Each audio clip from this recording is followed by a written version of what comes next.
अस्सलामुअलैकुम। YouTube channel Urdu कहानियों में खुश आमदीद। आज का हमारा सवाल, वो कौन सा जानदार है जो अंडे और दूध दोनों देता है? नंबर 1 शेरनी, नंबर 2 हाथी, नंबर 3 दूध वाला, नंबर 4 दुकानदार।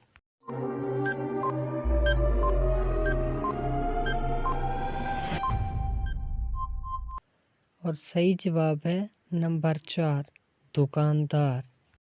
वो कौन सी चीज़ है जो कान से निकाली जाती है और उसे हम खाते हैं?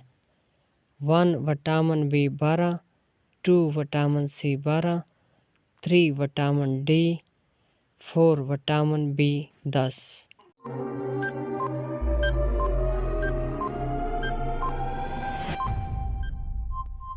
और इसका सही जवाब है 1 विटामिन बी 12। उस चीज़ का नाम बताएं जो पैदा होते ही उड़ने लगता है।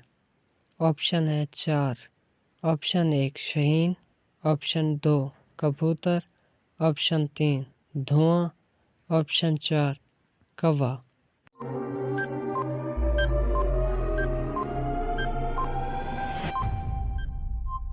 सही जवाब है ऑप्शन 3 धुआं।